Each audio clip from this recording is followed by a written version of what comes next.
नमस्कार। देश में इस समय 5 राज्यों में चुनाव होने जा रहे हैं, लेकिन पश्चिम बंगाल और असम को लेकर के हम सबकी रुचि सब जानते हैं।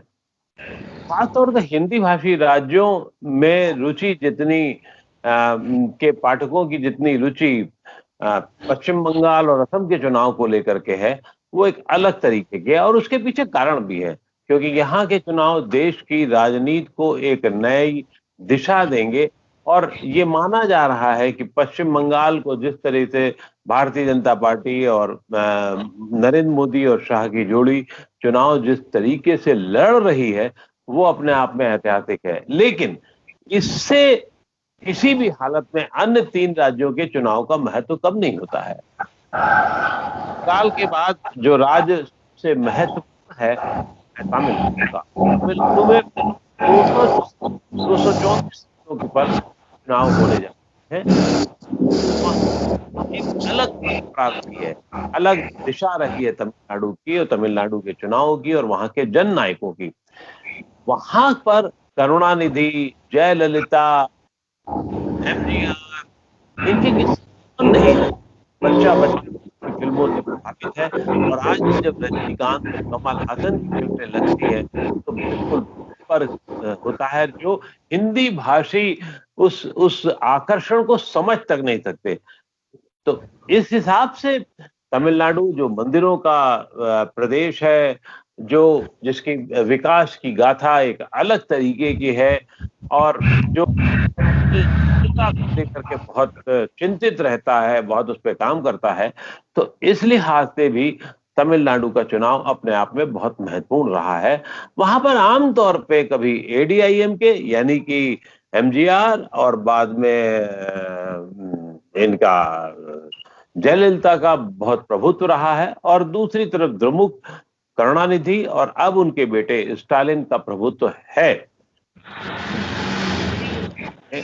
यहाँ पर चुनाव किस धर्रे पर है, किस मोड़ पर है, ये सब हमको बताने समझाने के लिए हमारे साथ जो एक विशेषज्ञ हैं और जिनका जो आपको लग सकता है कि वो तमिलनाडु के रहने वाले नहीं, लेकिन इन्होंने अपना जीवन का काफी बड़ा समय वहीं बिताया और वहां के जाने माने राजनीतिक विश्लेषक हैं और समाज को अच्छी तरीके से समझते हैं। बहुत बहुत स्वागत है पवन अग्रवाल जी आपका, पवन गुप्ता जी, जो आपने नवोदय टाइम्स पंजाब केसरी को समय दिया।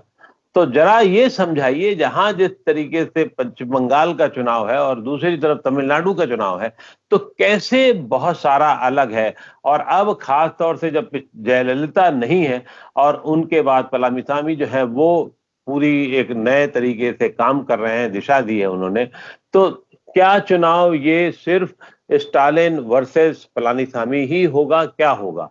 हाँ, नमस्कार कुजी, thank you for inviting me.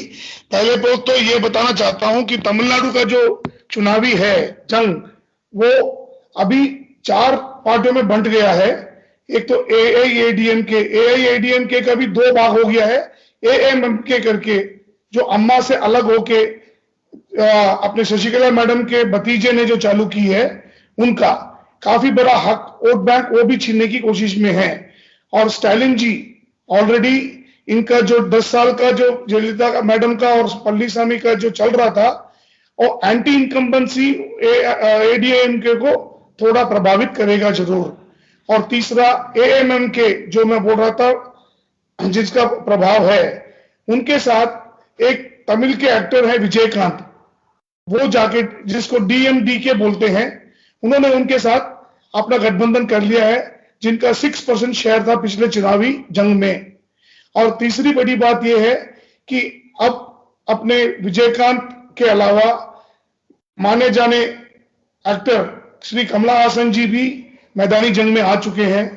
Torch light उनका चिन्ह है, मक्कल नीधि मय्यम, मतलब मक्कल नीधि मय्यम के नाम पे वो लोग काफी प्रचारण कर रहे हैं और ये देखने वाली बात है। लेकिन पलड़ा जो भारी हो रखा है वो डीएमके की तरफ ही झुकाव ज्यादा माना जा रहा है इस टाइम तक। ये अभी पलड़ा किसका भारी होगा, उससे ज्यादा हमें ये समझना जरूरी होगा कि इस जैसा कि तमिलनाडु के चुनाव में होता है, अभिनेता अभिनेत्रियों का बहुत, अभिनेताओं का ज्यादा प्रभुत्व रहता है, शुरू से ही रहा है, और बाद में जयललिता आई तो उनका हुआ। आ, आज की तारीख में बीच में चर्चा थी कि रजनीकांत भी चुनाव लड़ेंगे और उनकी योजना बन रही थी, और कमल हासन की आपने बात की, कमल हासन लड़ भी रहे हैं। तो रजनीकांत क्यों नहीं लड़े? आपको क्या लगता है, क्या कारण रहे? बार बार वो उसकी राजनीति की डेहरी छोड़ते थे और फिर वापस आ जाते थे। सर, उसमें दो कारण ये है कि रजनीकांत का हेरिडिटी कोई भी नहीं है, पीछे संभालने वाला कोई नहीं है। उनकी सिर्फ 2 बेटियां हैं और इस ऑलरेडी 70+। तो उम्र को देखते हुए भी उन्होंने एक ये चीज लिया। दूसरी, वो डायरेक्टली बीजेपी, यानी खुद एक हिंदू होते हुए वो डायरेक्टली बीजेपी के साथ अपना कोई भी मतभेद नहीं रखना चाहते थे। इसीलिए उन्होंने ये सोचा कि it is better to safe now, play safe at this age now. इसीलिए उन्होंने मैदानी जंग पे, चुनावी जंग पे नहीं कूदा। नहीं, लेकिन फिर ये इतनी सी बात है, और रजनीकांत ऐसा समझदार आदमी जो पिछले 2 साल से लगातार खबरें चल रही थी, वो कह भी रहे थे हाँ करेंगे, होगा। तो ये तो बहुत संक्षेप और एक तरफ सी बात है जो पहली चरण में समझ में आ जानी चाहिए। अचानक ऐसा क्या हुआ? भारतीय जनता पार्टी या उसके प्रभाव से वो उसको समर्थन भी देना चाहते थे या उसके समर्थन से भी लड़ना चाहते थे? भारतीय जनता पार्टी ने तो बहुत दिन तक उनका इंतजार भी किया, लेकिन बाद में वो उन्होंने किनारा काट लिया। तो इसमें काफी पॉलिटिकल आप सिचुएशन आप देखो तो रजनीकांत जो थे वो बहुत प्रसिद्ध एक्टर हैं और एक बहुत बड़ा वोट बैंक अपने हाथ में रखते हैं, और बीजेपी के उनका बहुत क्लोज नाता है। जब भी आप देखो मिस्टर नरेंद्र मोदी अपने प्राइम मिनिस्टर या अमित शाह जी या कोई भी बड़े नेता जो दिल्ली से आते हैं, वो रजनीकांत को बगैर मिले नहीं जाते हैं। और दूसरी बड़ी बात, आज फिल्म इंडस्ट्री में अमिताभ बच्चन जी जो हैं वो रजनीकांत के एक बहुत बड़े सलाहकार हैं। ये सुनने में आया है मुझे, आई डोंट नो कितना सही है। अमिताभ जी का भी बहुत बड़ा हाथ है कि चुनावी जंग में ना जाने के लिए, ये सब कारण मद ही उन्होंने चुनाव में ना जाने का अपना खुद का फैसला लिया है। अच्छा, कमल हासन को लेकर के जो है वो बहुत सारी बातें थी। आखिर कमल हासन का क्या बेस है पूरे तमिलनाडु में? कुछ तो मतलब एक विशेष बेस होगा, आधार होगा। वो क्या बेस है और वो किस स्थिति में है? और खासतौर से जो उन्होंने आपने बताया उनकी जो पार्टी है उसका नाम जो बताया, उसके अर्थ भी हम लोग जानना चाहेंगे। उसका मतलब क्या होता है? हिंदी भाषी लोग उसको क्या समझे, कैसे समझे? सर, मक्कल नीधि मह्यम मतलब जो जनता है, जनता को न्याय दिलाने वाली एक पार्टी, इसका नाम है मक्कल नीधि मह्यम। उसने ये नाम रखा है कि मैं जनता को न्याय दिलाऊंगा। जी हाँ, तो दूसरी इनका क्या, कमल हासन का कोई बड़ा रोल नहीं है सर, लेकिन हाँ डेफिनेटली एक वोट बैंक कटेगा। नहीं तो सवाल यह है कि क्या कमल हासन का पूरे तमिलनाडु में अच्छा प्रभाव है, या मध्य वर्ग में प्रभाव है, या अपर कास्ट में है, या नीचे के लोगों में प्रभाव है? और अगर वो वोट काटेंगे तो किसके वोट काटेंगे? सर, अपर क्लास और अपर मिडिल क्लास के ही वोट काटेंगे सर। उनको ज्यादातर मिडिल क्लास लोगों का ज्यादा वोट बैंक नहीं जाता है उनको। अच्छा, अच्छे, हाँ, क्योंकि उनका अगर आप चुनावी कैंडिडेट भी लेंगे, he has taken all educated people, learned people, जो मतलब समाज को एक दिशा देना चाहते हैं, उस तरीके से एजुकेटेड पीपल इन पॉलिटिक्स, उनका ये महत्व है एक्चुअल में। अच्छा, हाँ जी। अब हम बात करते हैं द्रमुक और अन्ना द्रमुक की। द्रमुक की बात इसलिए करते हैं कि करुणानिधि ने उस पार्टी को बनाया और फिर बहुत दिनों तक चलाया, और उसके बाद में अब वो बागडोर उनके निधन के बाद में स्टालिन के पास में आ गई। स्टालिन भी काफी उम्र दराज हैं, 65 साल के आसपास हैं, 66 साल के आसपास हैं, और बहुत एक्टिवली पूरी पार्टी को संभाल रहे हैं। दूसरी तरफ पलानीस्वामी हैं जो बहुत नीचे की क्लास से आए हैं, और जयललिता के सहयोगी होने के नाते पिछले 4 साल से वो वहां की सरकार को संभाल रहे हैं। उनके साथ ही पलानीस्वामी के साथ में जो उप मुख्यमंत्री हैं उनको लेकर के सेलम नाम जिनका है वो उनके साथ काम कर रहे हैं। हाँ, तो उनके साथ काम कर रहे हैं वो। आखिर एक जो तपा तपाया आदमी स्टालिन है, जिसको खूब वीआईपी कल्चर में पढ़ा होगा, बढ़ा होगा और राजनीति की एबीसीडी बहुत सारी आती होगी। दूसरी तरफ पन्नीरसेल्वम है, जो वो ये पलानीस्वामी है, जो नीचे से उठ करके बिल्कुल तपे हैं और फिर आए हैं। तो आज की तारीख में क्या वही होने जा रहा है कि एक बार तुम, एक बार मैं, मतलब एक बार अन्ना द्रमुक, एक बार द्रमुक, या कोई और समीकरण होने की संभावना है? और संभावना है तो क्यों है? और इस खासतौर से इसलिए जो रिपोर्ट आ रही है कि डीएमके के स्टालिन ने अपनी शुरुआत बहुत देर से की है, तो उसमें क्या नजर आता है आपको? सर, पहली बात तो ये कह दूं कि स्टालिन ऑलरेडी 10 साल से सीएम पोस्ट में या कहीं भी नहीं है दूर तक, लेकिन करुणानिधि साहब ने स्टालिन को बहुत अच्छा तराशा है। उनको पहले मतलब चेन्नई का मेयर बनाया था ताकि understand the administration level very well कि क्या क्या एडमिनिस्ट्रेशन हो। फिर दूसरा, जब करुणानिधि रहते हुए he became the deputy chief minister, तो करुणानिधि ने उनको तराश दिया है। तीसरी बड़ी बात यह है कि करुणानिधि के भाई जो MK. Alagiri south of Tamil Nadu, Madurai और उसके डाउन साउथ में बहुत बड़े प्रभाव रखते थे। काफी लोगों ने यह सोचा कि वो टूट के जाके बीजेपी में मिलेंगे या वो स्टालिन के वोट काटेंगे। ऐसा कुछ भी नहीं हुआ। उन्होंने सीधा यही कहा कि मैं मेरे भाई के साथ हूं, मेरे फैमिली के साथ हूं, मेरा मतभेद मेरा पर्सनल लेवल पे है, पार्टी लेवल में मेरा कोई मतभेद नहीं है, मैं मेरे भाई के साथ हूं। That has created a big vote bank back into DMK. और हाँ जी, और दूसरी बात, जहां तक आप पलनीसामी का 4 साल का राज बता रहे हैं, इसमें सर ये 4 साल उन्होंने इसलिए आराम से राज किया क्योंकि Sasikala was behind the cell, behind the scene. तो कोई बड़ा ऐसा कतावर नेता नहीं था जो उनको टक्कर दे सके विद ब्रेकिंग ऑफ एमएलएस या मिनिस्टर्स या कुछ भी। पार्टी को तोड़ने वाला कोई नहीं था, तो एआईएडीएम के वहां पे मजबूत बनी रही और मिस्टर दिनकरन पार्टी को तोड़ नहीं पाए। वो खाली उसको मजबूती देना चाहते थे एएमएमके के नाम पे। और चौथी बात ये हुआ सर, जो शशिकला के नेव्यू और नीस थे, उन्होंने भी एक पार्टी चालू की थी, लेकिन उनको भी चुप करा दिया। हाईकोर्ट ने जो जयललिता का जो प्रॉपर्टी था वो पूरा उनके हक में फेवर देके उनको पैसा देके उनका मुंह बंद करा दिया गया। तो इसलिए बैकिंग जो है आप देखेंगे कि स्टालिन का काफी अच्छा है।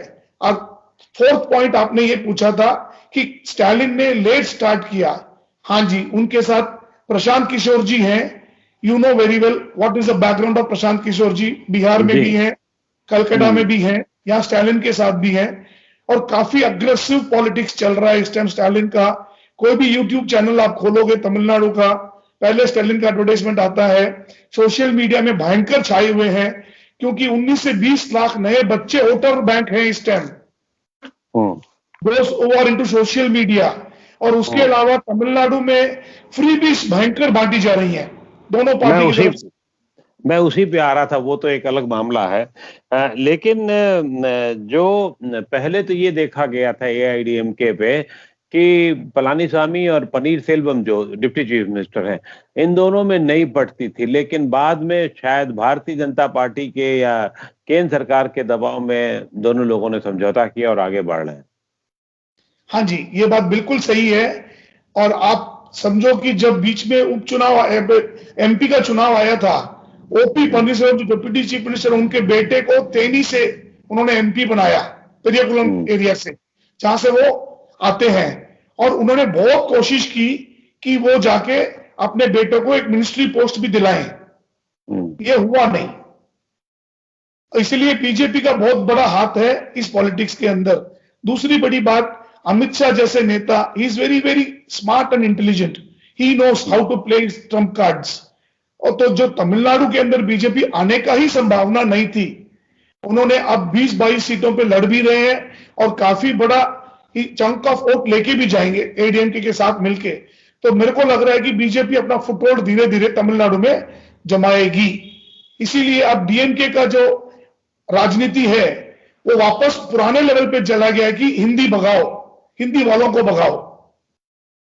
अच्छा, ये तमिलनाडु का पुराना विरोध था और 50 साल पहले भी शुरू था और काफी बड़े स्तर पे था। तो क्या अब ये वोकल विरोध है या इस तरीके का, या वोटरों के बीच में ही है? उनको ये लग पॉलिटिकल रहा है विरोध। कि उनको ये लग रहा है कि भारतीय जनता पार्टी उत्तर भारत की एक दल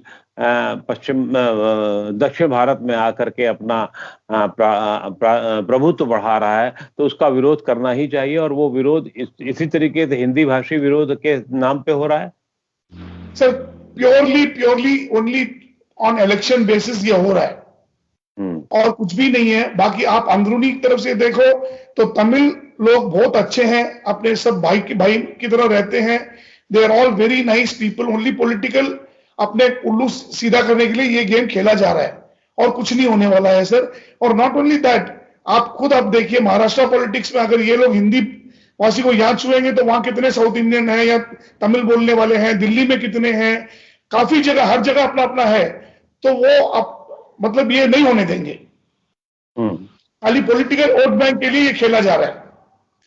आपने बीच में शशिकला का जिक्र किया, तो शशिकला की पार्टी या उनका जो गुट बना है जो अभिनेता के साथ में एक, वो कैसा कर रहा है और वो कहां और कितना प्रभाव डाल पाएगा? सर वो इस टाइम अभी क्या हो गया सर, प्रॉब्लम जब तक शशिकला वापस जेल से आई, लोगों ने ये सोचा कि she will play a very big role in politics after coming into the field. लेकिन अचानक वो आने के बाद अपने आप को पॉलिटिक्स से ही कट ऑफ कर चुकी है और उसने ये कहा कि एडीएमएम को मत तोड़ो, एडीएम के जो है मां का एक सपना था और आप दोनों मिलके काम करो, जो दिनकरन नहीं माने। तो उन्होंने पॉलिटिक्स से ही अपना वो संन्यास ले लिया है। तो इसलिए वो अभी मेन पॉलिटिक्स मुद्दा आप देखेंगे तो दो पार्टियों के बीच में है।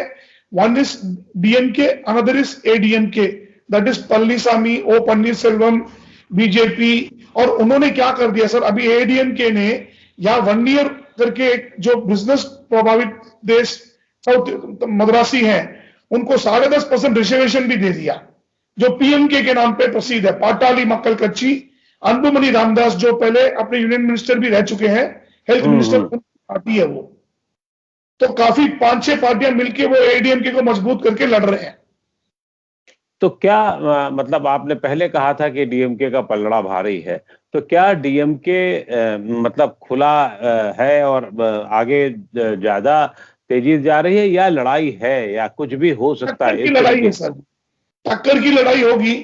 और लास्ट मिनट में सी वोट बैंक एक ऐसी चीज है सर, ना पेपरों से, ना कलम से, ना दवात से लिखी जाती है। मतदाता लिखता है, जब तक वो अपने बूथ में जाके अपना वोट नहीं कास्ट कर दे, we really don't know what is his mentality. Last minute तक वो अपना डिसीजन चेंज कर सकता है। लेकिन जब अब ओवरऑल अगर पोजीशन देखा जाए, लोग ये समझ रहे हैं कि 125 से 140 वोट के बीच में डीएमके क्लीन मेजोरिटी में आएगी। मतलब आप ये कह रहे हैं कि डीएमके की मेजॉरिटी आने की पूरी संभावना है, खासतौर से जब 234 सीटें पर चुनाव है और उसमें आप तो 140 तक बता रहे हैं, तो एक तरीके से लगभग खुली जीत है डीएमके की। एडीआईएमके के हार के कारण क्या होंगे? अगर हारती है तो क्या उसकी नीतियां रही हैं या कुछ और रहा है? सर एक तो पल्लीसामी अच्छे नेता है, लेकिन उनका लोगों में कितना बड़ा आकर्षण नहीं है। अच्छा, हाँ जी। दूसरी बात, पन्नीर सेल्वम और खुद पल्लीसामी के बीच में एक अंदरूनी मतभेद तो है ही है, कुछ भी बोलो। और तीसरी बड़ी बात, एएमएमके जो एडीएमके से फटके, जो अम्मा शशिकला के कारण ही पल्लीसामी सीएम बने, उनका भी एक बहुत बड़ा हाथ रहता है अपना वोट बैंक काटने का। तो ये प्रॉब्लम जरूर रहेगी सर। और सबसे बड़ी बात क्या है कि बीजेपी के साथ इन्होंने दे दिया है एडीएमके ने, जो कभी जयललिता होती तो नहीं देती। अच्छा, ये बताइए साहब, तमिलनाडु की जो क्षेत्रीय राजनीति है उसमें राष्ट्रीय पार्टियों का जो घुसपैठ हुई है या जो आगे आए हैं, वो एक तरफ कांग्रेस है डीएमके के साथ में, एडीआईएमके के साथ में बीजेपी है, लेकिन इनको जो इतना सब बड़ा रोल होने के बाद भी इनको सीटें दी गई। एक ने 25 दे दी कांग्रेस को, बीजेपी को तो 20 ही मिली हैं सीटें। तो ये सिर्फ अपनी जगह बनाएंगे या इसका प्रभाव होना बहुत आगे मुश्किल काम होगा? सर, इसमें मैं एक चीज बोलूंगा कि it's a very big victory for BJP. Okay. क्योंकि बीजेपी ने नोटा से कम वोट पाया था पिछले इलेक्शन में।